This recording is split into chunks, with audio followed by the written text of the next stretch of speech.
Hello, myself Kaustav Dwivedi, and this is my channel, The Faking. Yeah, I know it's a weird name. Um, I could have created a channel with any name. Um, that's not the priority. I mean, to be very honest. Uh, and okay, so few things about me.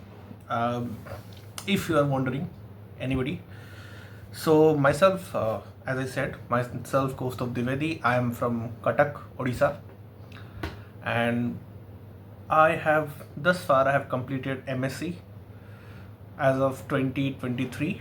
I have completed my MSc, and now I'm preparing for PhD. Preparing for PhD. It means that I'm appearing and reappearing CSIR-NET exam, and yeah, I shouldn't take a lot of time, but I'm taking. Um, yeah, so that's the goal, and I will prepare for CSIR-NET and I will do PhD eventually. This channel is about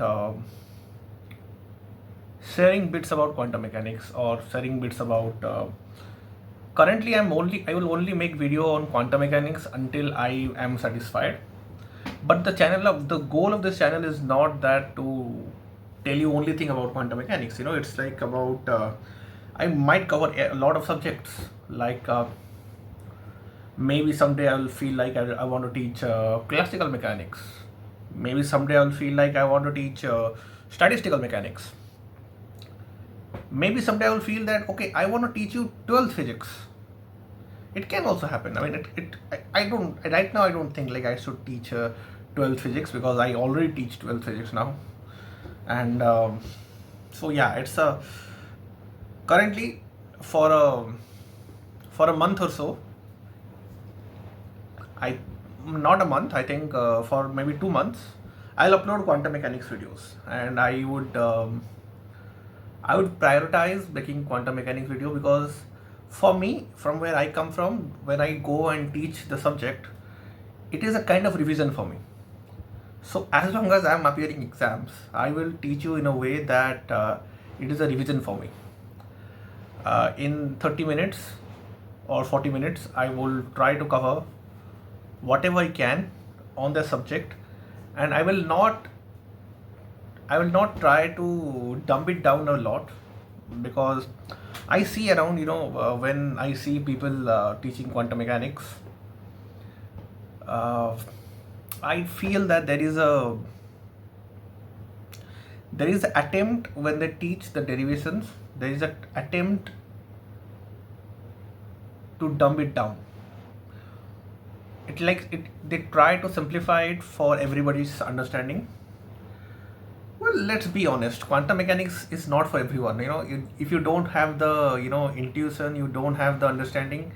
There are a lot of very good and very exciting subjects there, which you can pursue. But if you are pursuing quantum mechanics, you gotta have that, as the subject demands. So yeah, that's my goal in this channel. I don't know how many of you will watch it. I don't really know how many of you will stay. I don't know how many of you will subscribe or all these things. I don't really know that, but I know one thing, that if a physics student comes here and if a physics student thinks that the subject of this video is in his course or in her course, and I think it will help her. That's the only thing I can promise you. And before going there, sometimes people really wonder. I mean, when I say people really wonder, I don't talk about professors, I don't talk about PhD students, I don't talk about postdocs, I don't talk about researchers, I talk about students. Those who are in BSc, those who are in MSc. Sometimes we wonder if somebody starts teaching quantum mechanics, or if somebody starts learning quantum mechanics, what should be the approach? I mean, what should be the things which they should look for? Now, this is a very loaded question. This question is that something we discuss with our friends a lot. That where should a person start studying quantum mechanics? It's like the initial parts of quantum mechanics, which in BSc course is a bit boring.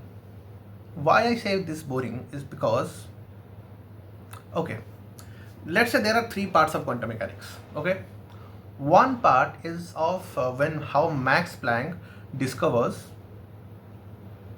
that the discreteness of energy, or energy can be used as nh bar omega or nh nu, in that way.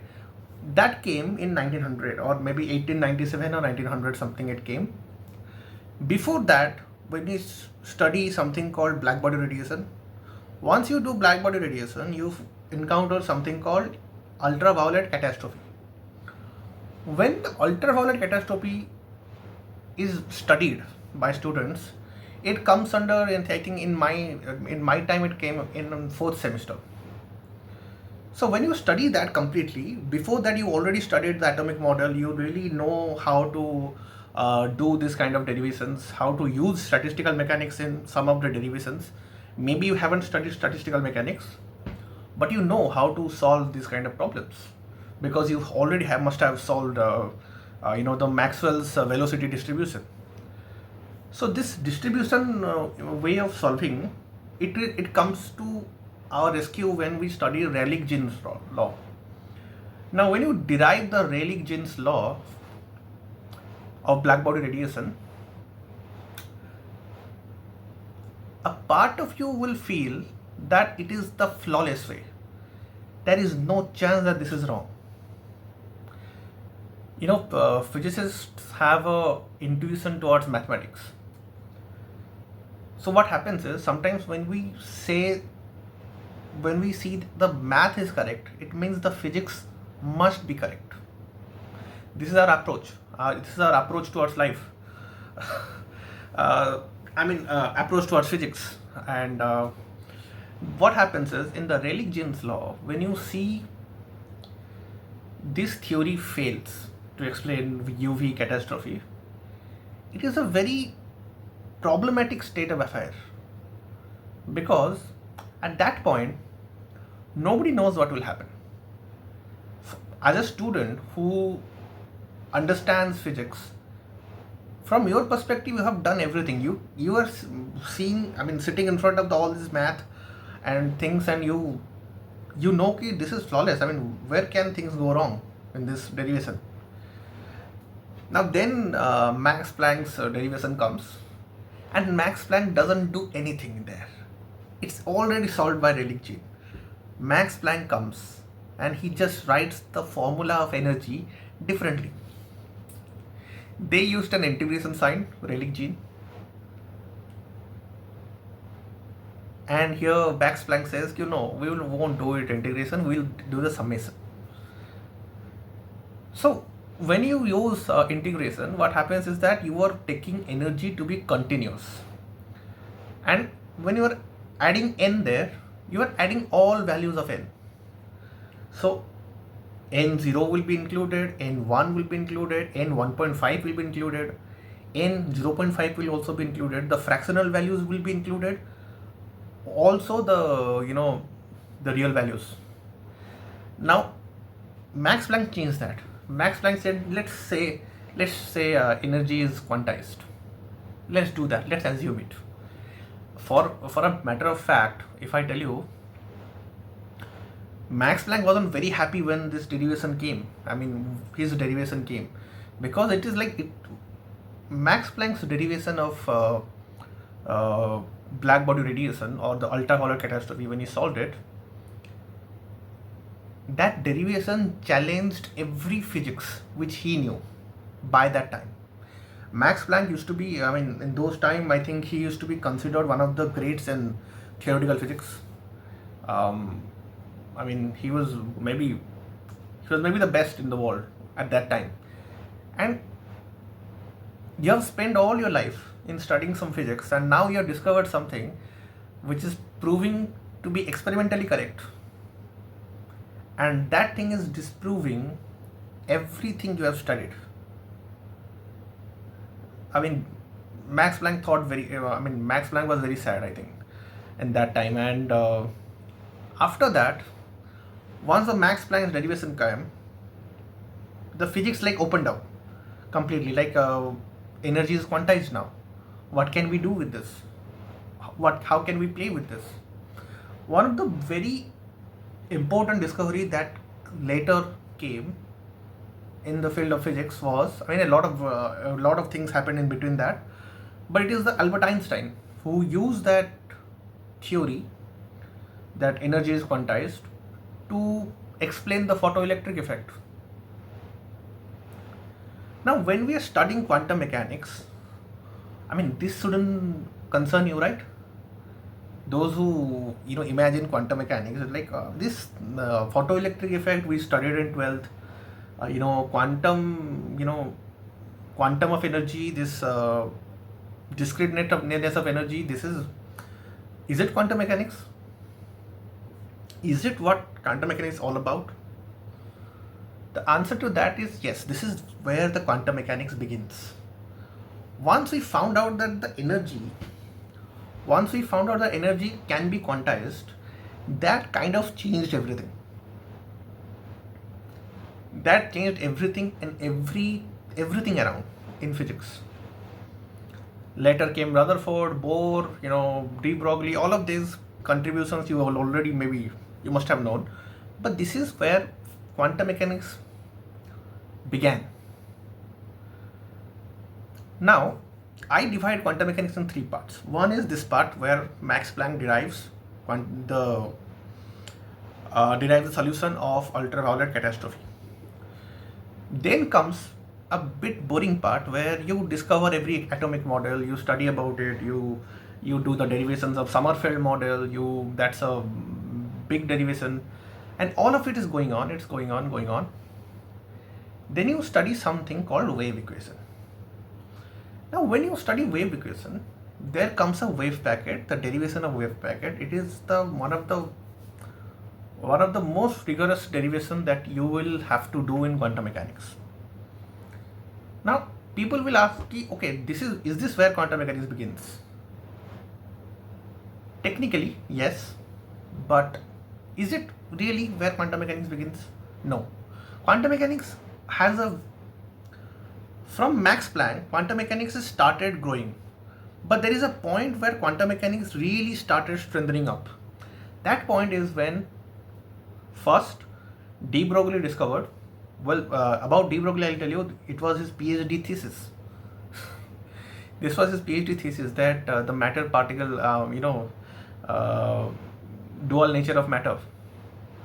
That was his PhD thesis. I mean, imagine the brain of de Broglie, Louis de Broglie, and when he derived that, then Schrödinger came up with saying, okay, now if the matter has a wave tendency, we must find a wave equation.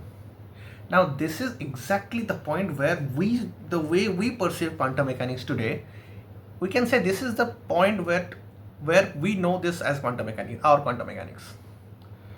It's like when Schrödinger wrote his equations. I mean, Schrödinger equation, the best. Everywhere you go in quantum mechanics, you use that formula. Now, this discovery also, you derive Schrödinger's equation. Even, for example, if I can tell you why I initially said that this part is a bit boring, is because you wrote wave equation. You decided, oh, this is a wave packet. This is a Gaussian wave packet. This is the nature of the wave packets. This is the motion of wave packet. You studied group velocity, phase velocity. All these things are there, done. Now they will teach you Schrödinger equation. Schrödinger equation as it is in the course of a 12th class, but there is no derivation. The point is that Schrödinger equation is not something which can be derived. It is a fundamental way of representing the basic wave equation. We had a wave equation, we prove a wave equation, and we define it in a different way. That's all. Now the question that comes up is that after this, the courses of quantum mechanics stops.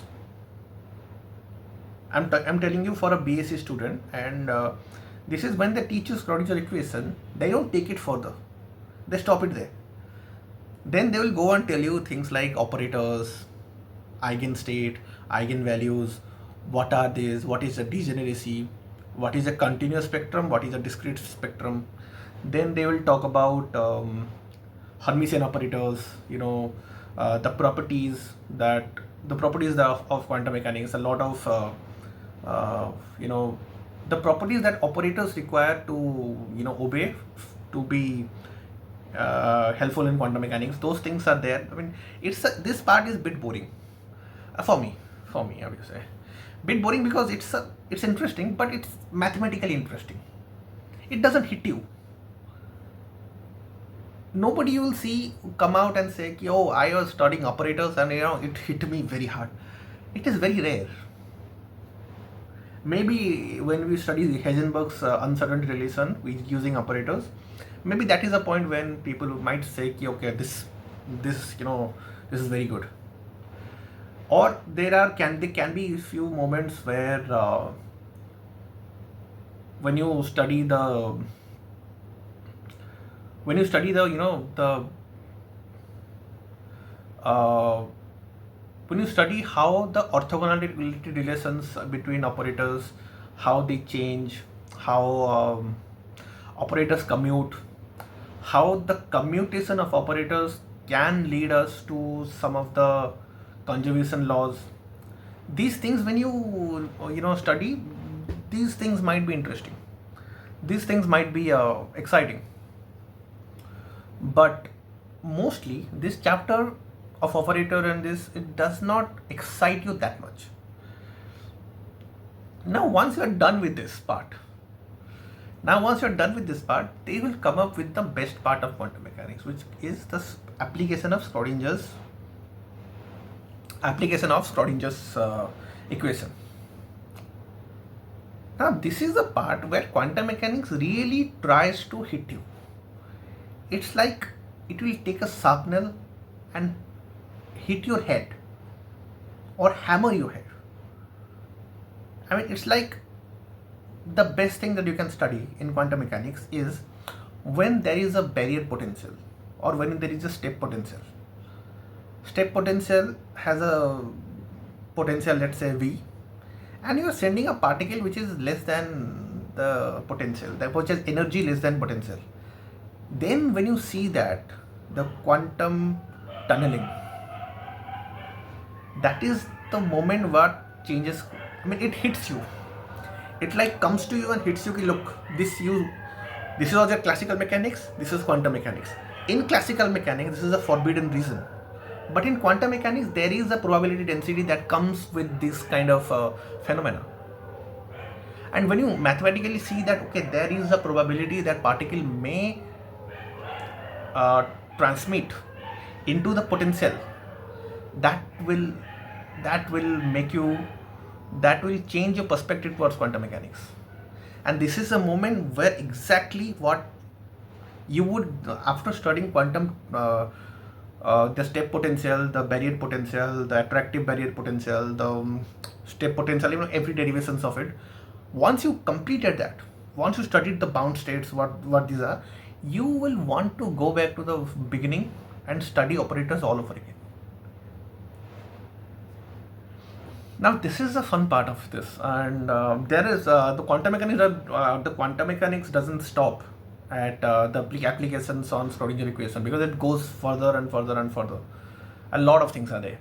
It's an MSc course, but for BSc students, this is what you can go to as something called. You can be excited about this. Someday you will come to the class in whichever professor you are taking class from, and they will teach quantum tunneling. And that is the class. That is something which will open gateways for you. When you do the derivations of quantum tunneling, when you see that there is a penetration depth, there is a delta x value of delta x that can give you the presence of particle inside a potential. The probability at least exists. It's non-zero. It's not zero. It is a non-zero, and then it will be the beginning of quantum mechanics for you. So quantum mechanics is not very exciting from the beginning. It has its ups and downs, but when he reaches the quantum tunneling, it is the peak of that era. I'm talking about BSc students. Quantum tunneling will be the most important thing which you will study, and it will change your perspective towards science, towards reality itself. There is one more experiment. Which also has the potential to hit you. Really, it will amaze you. But the problem is that it comes to in the class 12th, which is Young's double slit experiment, YDAC. In Odisha board, if I tell you this, they ask this question every year. They asked this question to me, the next year, then the year. They ask this question every year in the long question. Young's double slit experiment is one of those things which can also make you think. It can make you think. But the point is that we don't really teach the quantum mechanical parts of it to a BSc student, to a 12th student. But a BSc student, if they have optics, they can take up these things. And it's a very interesting thing. There are a lot of things, again, which will surprise you. There is something called a variational principle. Fantastic.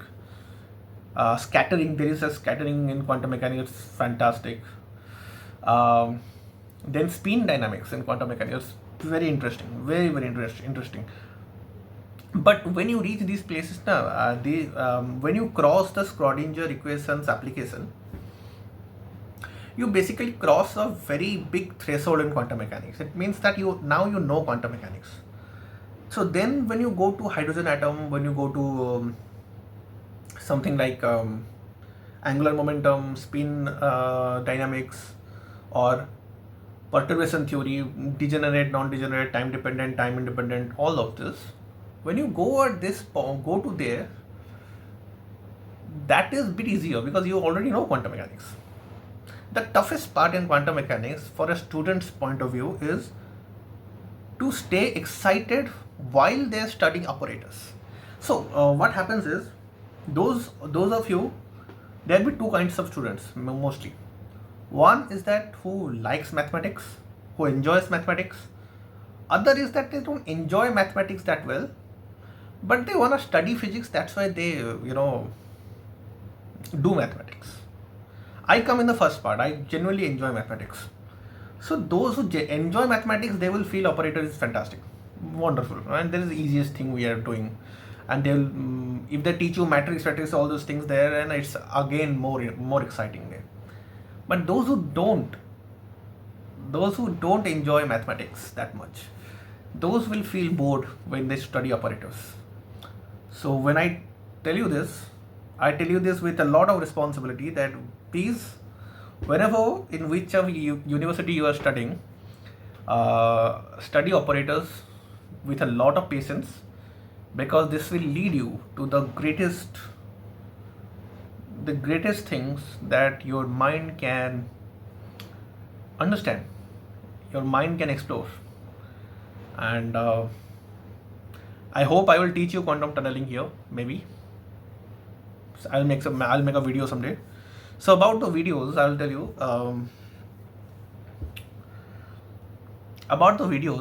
you. I don't have a plan to make regular videos. So I teach to some. I'm in a full-time aspirant for CSIR-NET. I'm preparing for CSIR-NET. Even now, when I'm making this video, just half an hour ago, I was doing some problems. So that is something I'll do. Then secondary, I teach some 11th, 12th students. So there's like 4 batches there. So I teach them some Monday, Tuesday, Wednesday, Thursday.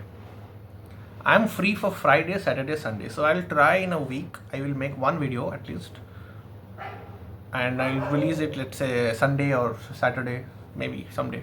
I'll think about it. Um, there is no pattern that in which it means there is no pattern that it's not like bound to happen every week I will make a video, but I'll try to make one video every week. And yeah, mostly now it will go with quantum mechanics. It's not gonna change, nothing else. I'm not in hurry to explore a lot of things. I'm not. So I will make videos on quantum mechanics for a while now, and let's see what happens. Once quantum mechanics is over, then I will think about what else should I do. So yeah, thank you for listening to me. If you watch this, yeah, do your things. Do your things. Take care, and see you.